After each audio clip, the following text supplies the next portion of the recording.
How's it going, everybody? Wild Man Wes here. And I'm Pepe. And welcome to day 18 of What's Your Poison's 24 Beers of Christmas.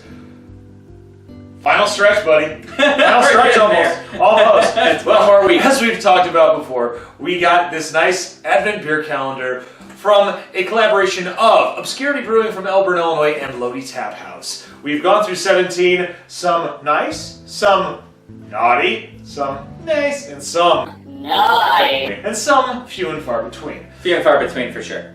And we are going to do day 18 today, and then after that, I'm going to be talking about a movie to review. So, let's get to it. Alright.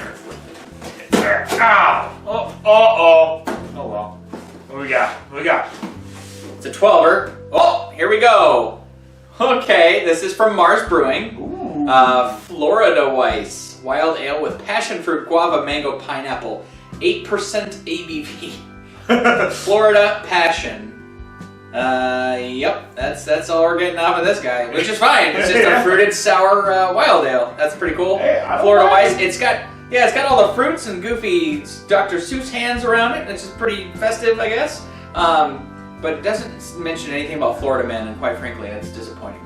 I too will drink it here or there. We will drink it anywhere. Anywhere. Anywhere. All right. Let's see. Is it gonna be colorful? Nope. No. It's just regular beer color. It's fine. It's okay. Yeah, no, I know. It's just, Yeah, it's alright. You see all this wacky illustrations on the can, and then you think something's going to be magical and wonderful. There's something a little wacky on the inside, yeah. Maybe on the taste. Maybe. There you go. Woo! It's sour. Really? Sour. Oh yeah, I smell that. Oh, too much for you, huh? No, it almost smells like something else that I've smelled before in life. Jingle jangle. Jingle jangle.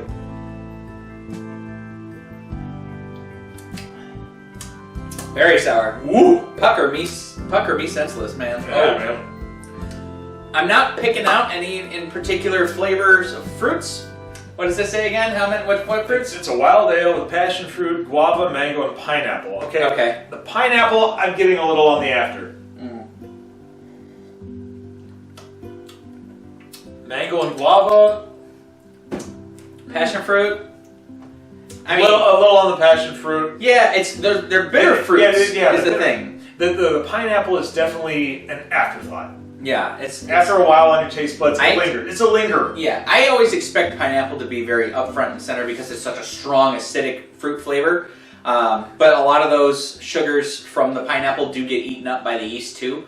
So I feel like altogether, it's blended well. It's just if you didn't tell me what fruits are in here, it'd be really hard for me to pinpoint a lot of it. So with this, being a wild ale, when Yeah. I hear the term wild ale, I'm always thinking farmhouse. And I honestly, I think that's what they were going for, but it missed the mark. Okay, a wild ale normally means that it is wild fermented. Okay. So wild fermented beers are typically your sours, and what that means is that instead of the cask being closed on top of the beer, that it's open to the wild yeasts of the world. And in Belgium, they have those the wild troughs basically, where they just go up to the sunroof and they just let the whole air just get to it. In some places, I know in Chicago, there's some breweries that do have wild open fermenter tables, where it literally just sits in a room, very open, and like it'll be a tub this big, but it'll be as big as say like 3 or 4 pool tables wide, and then about that tall, and then it'll just be full of all those barrels of beer. So it'll just sit there for a while, and it'll just pick up any random yeast. They just open up the window. They just let anything. Well, I kind of get fly in. that. For me personally, it's like we've tried quite a lot of Belgian ales, like straight from Belgium. Sure. We've had other ones like places like Omegang. We've had those before. Yep. This is similar to that. It's just Yes. I think with the passion fruit and the pineapple mixed together with that bitterness, with that wild sour, I think it's overpowering. Okay. For me personally, Sure. it's overpowering. Yeah, this is right in line for what I would expect from a wild ale. But my thing is just like I said, it's not as bad as discernible. I think on the first couple sips, it's going to hit you hard. After a while, I'm starting to, okay, you know what? I'll backtrack. I can handle it a little bit more just because of the fact, It's. I mean, yeah, Okay, honestly, now I'm getting a bit of mango. I'm getting a little bit of sweetness the more I drink it. And I feel like the more I think it's a layer. the more you're talking about it, the more you talk about the beer while you're drinking it, the more you're picking up because you already know what you're looking for. My point is, if I did not know what fruits were in here, which is, we're lucky enough that they put the fruits on here, but if they did not list those and they just said it's a wild ale from Mars Brewing, it'd be hard for me to pinpoint some of these. Yes, fruit, easy, but yeah, I don't know. It's just not very discernible. Like I wouldn't be able to pick it out of a crowd, if you will. Okay. It's very much in line with a lot of the fruited sour ales out there, which is not a bad thing. I mean, it's nice. So that being said, what would you grade this right now? It's nice. Nice? I'd say nice because like a nice or just a nice? It's nice. Yeah, it's nice.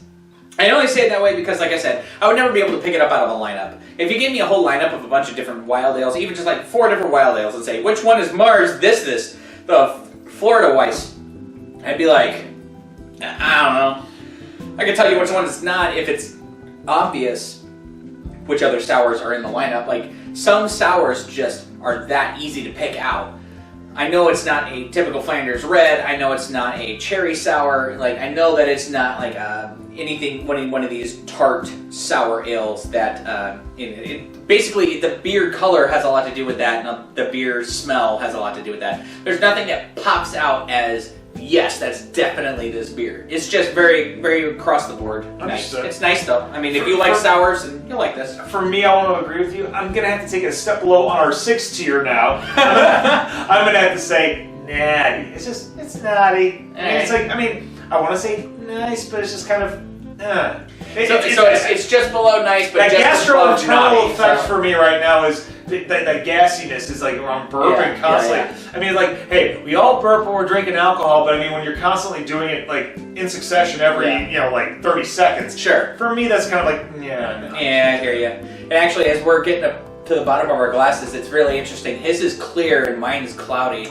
It's very possible. I did get the end of it, but still, you shouldn't have this. It's 12 ounces. Like you shouldn't have this much of different, discerning color between the two. But well, it's not bad. It's if you like sours and wild ales, I mean, you'll like it. It's just, again, I don't know if I'd order this again. I'd probably look at the menu to see. One and done almost. Yeah, that's about where I'd take it. Well, now we talked about beer, we're going to be talking about a movie. Well, in this case, it's going to be a short film. It's basically a holiday special. It's a 30-minute show that was a live action with a little bit of cartoons in there. I'm going to be talking about the 1987 NBC special called A Mouse, a Mystery, and Me. This special is about a young boy named Stevie who believes in the spirit of Christmas, believes that Santa Claus is truly real. Because obviously, we all know that we're going to talk about the elephant in the living room. Yes, Santa Claus was a person at one point, long time ago, in a galaxy far, far away. Chris Kringle, we get it. But in our generation, we had to deal with mall Santas. So he happens to run into a mall Santa outside in the park. He asks him if he remembers who he is, and Santa's just kind of, this mall Santa's like, oh yeah, okay, sure, I remember you. And he's happy that, he's giving him attention. Well, you find out that this mall Santa gets kidnapped, and all of a sudden this kid's freaking out, and he goes and runs and talks to this woman named Jill Roberts, who is a teenage mystery writer. And she's companioned with a small mouse named Alex, who pretty much helps her write her mystery stories. When they go find looking clues and all this stuff, you find out that there are 2 people within the mall that are responsible for abducting the mall Santa, and they're going to plan a heist to steal money from JCPenney and blame it on this Santa because he went missing. Jesus, it sounds elaborate. Oh, it is very elaborate. But in 25, 30 minutes, man, do they get a story across. Well, we all know with movies like this, evil never wins, Santa prevails.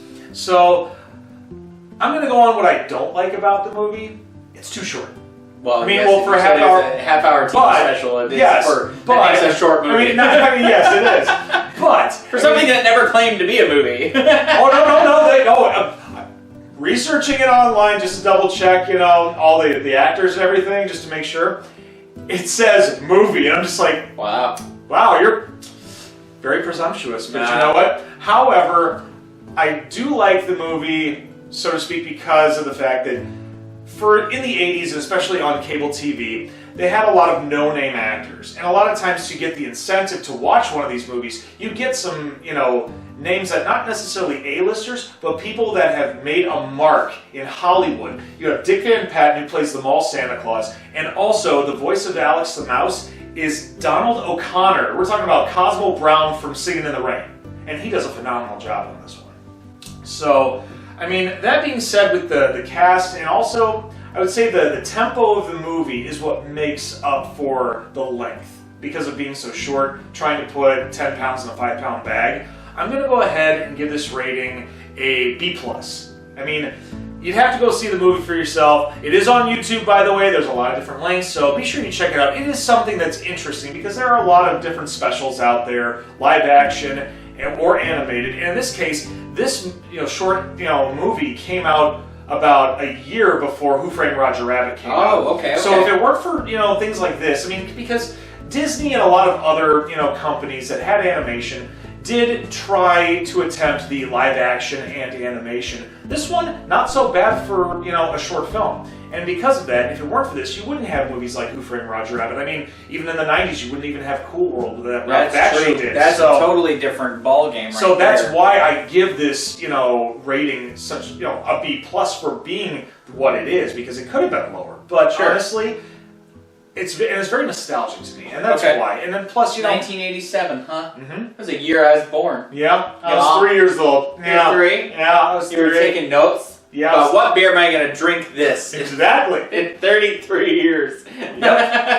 Oh, that's right. I took the DeLorean back and I told 3-year-old me. Yeah. Write down beer reviews. Well, on that note, we hope you enjoyed this episode. Make sure you leave a thumbs up. Leave a thumbs down if you don't agree with what we felt about the beer, or if you happen to have seen this holiday special. If you don't think that the grade was high enough that I gave it, that's okay. That's what we like on this channel, is constructive criticism. Other than that, make sure you share on social media, and as always, it is the season of giving. Make sure you push that little red button, and don't forget to ring that holly jolly bell for some instant notifications on Dragonfire Entertainment. Until then, I'm Wildman Wes. And I'm Hefe! And we will see you next time on day 19 of What's Your Poison's 24 Beers of Christmas. Down the hatch. I already did. Dick.